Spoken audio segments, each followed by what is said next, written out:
I wanted to talk a little about um, a very James True said a very kind thing about me while he was doing one of his last live streams. Because he told a story about how he was watching um, my solar download qigong video from the eclipse, um, and so he told this cute little funny story about it, and he joked about me having my shirt off and wearing the face paint and stuff like that. Uh, it was flattering, and he mentioned something about you know, about not being certain that he could trust me, but that's kind of what he likes about me. Um, and I was so glad that I came to understand, hey, my Shuri, that that he felt that way, but also was treating me so well, and also saying that, and saying it in a way, like finding like something honorable in this almost unspoken trustlessness that I end up having with a lot of people. And it's definitely a core part of stuff I'm working out in my shadow. So that hit my heart center really well. So I'm very thankful to hear that. Right? That's why that's why I love the stuff that goes on with how he talks and stuff about compassionating. Right? Because that's him compassionating me.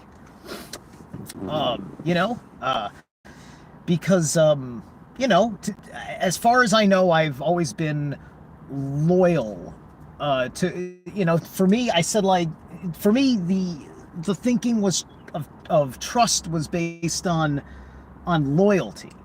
You don't betray people. Like I will make my decision to go against you, but I typically don't do it in a backstabby way. It's more like I walk away, and then when I have a clear head, I make my declaration of position. Right?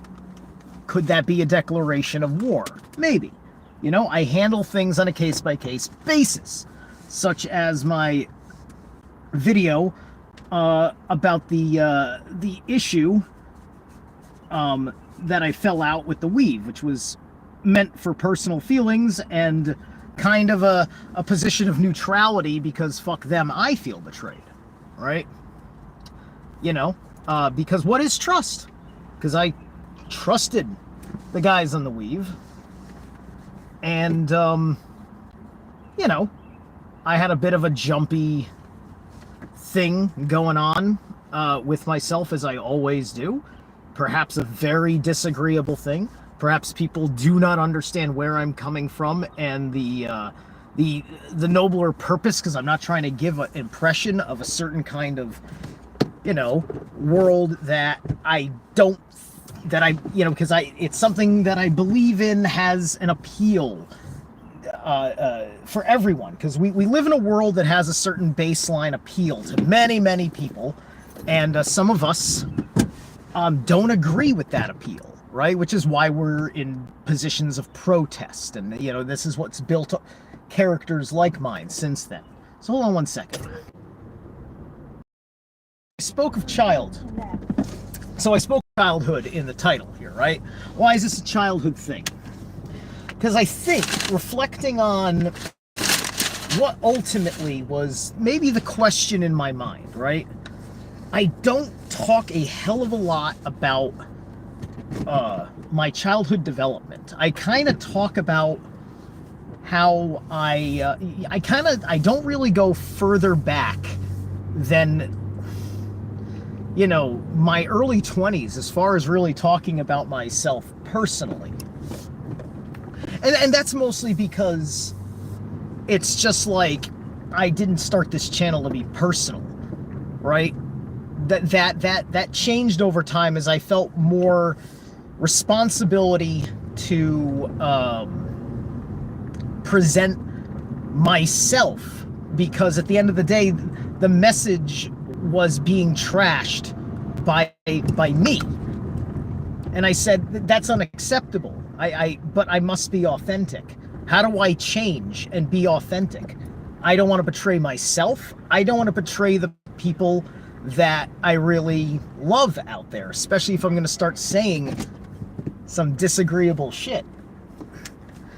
So my childhood developed me in weird ways, and I don't have time to go into deeper explanations, but hey, listen, if people ask me questions, if you actually bother, like write comments, if you want to know a goddamn thing about that, especially if you think it will establish trust, let me know. I'll tell some more personal, vulnerable stories that nobody in their right mind should be sharing, or something like that. Because when you're a product of shadow work, it's like I don't have to share my shadow work with anyone, but because I choose to be someone who teaches shadow work, and I have lived that shadow work, and it's about the individuation process, then you just have to. And remember, it's, the individuation process. There's also the reintegration process. You don't become an individual so you can be an island. You become an individual so you can navigate the world being yourself, and that's it. And that's fucking it. And the fantastic kid that I wanted to be in my head when I started watching fantasy stuff, cartoons in particular, made me turned me eventually into a man-child, and it was a very shameful thing I kept quiet about.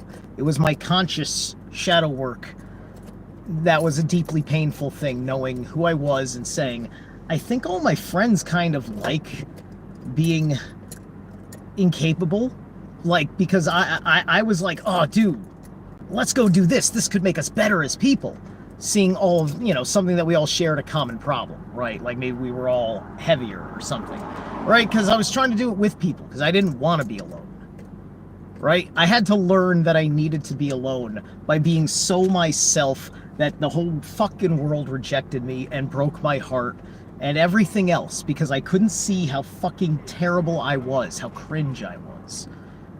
And so life, the best way I could empathically describe it to you is, imagine you one day realized you're lost in the woods at midnight on a new moon, so it's pitch black and nothing is casting light anywhere, and it's thick brush everywhere, and you hear scary monsters everywhere, and you don't know which way to run to get the fuck out the fastest, so you just gamble and you run straight in the easiest going direction.